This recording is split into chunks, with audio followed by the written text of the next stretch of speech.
Hello, my name is Y.M. Carrington, and I'm the founder of Lavender Kitchen Sink Collective. Um, and tonight I'm going to talk about the Transgender Day of Remembrance 2015. And as we know in the United States, it's been probably the deadliest year on record ever since there's been a Transgender Day of Remembrance to observe the loss, through violence against transgender people, largely transgender women and trans feminine people. And 2015 so far has been a very brutal year for transgender women. 22 trans women, trans feminine identified people have been found murdered in the United States. The majority of whom are black or brown, Latina identified transgender women.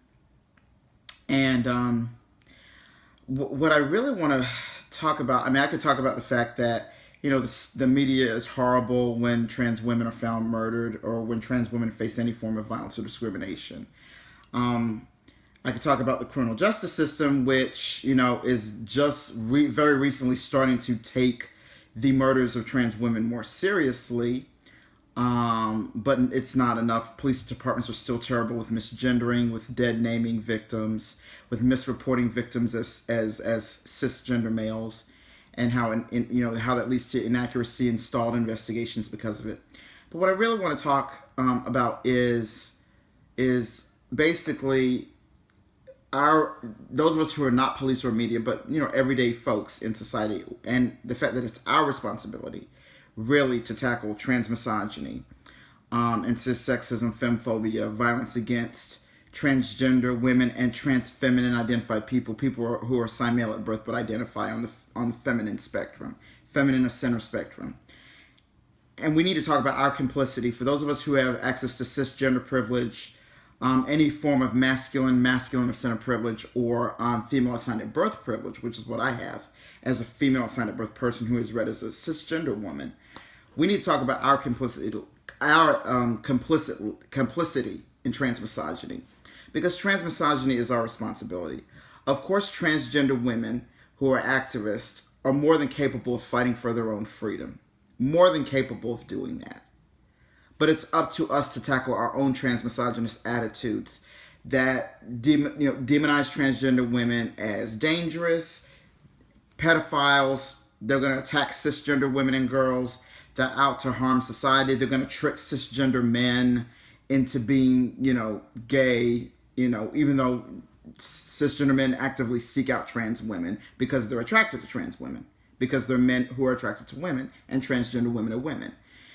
It's our responsibility to deal with our own transmisogynist attitudes, because we're the problem when it comes to transmisogyny. It's not transgender women. Our attitudes of how we reject trans women in, women's spaces, workplaces, religious organizations, social organizations, public accommodations, restaurants, bars, hotels. Trans women have been arrested for just being at a hotel with the wrong identification.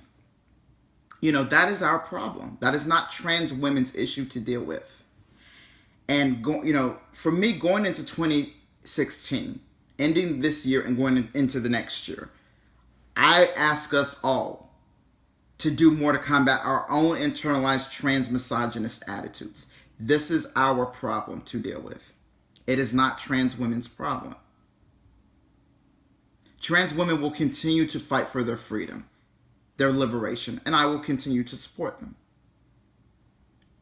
But when it comes to ending transmisogyny in society, this is a job for those of us with cisgender privilege. And even me, as a female assigned at birth person who identifies as non-binary, I still have access to cis privilege because I'm read as cis. That's enough. So I ask us to take ourselves on. Combat transmisogynist attitudes in your families. Correct your family members when they misgender trans women, particularly trans women who are in their own families, who are family members. If your sister is being dead named, correct the person dead naming them. Correct the person that is misgender them, calling them, the wrong pronoun and the wrong name. Correct them. You need to speak up. It should not be the job of trans women to have to speak up all the time. I believe we can end transmisogyny. I believe we can end the violence against transgender women and girls. But we're going to have to do some work. We're going to have to start pulling our weight. But I believe we can do that. Again, I'm YM Carrington. And thank you.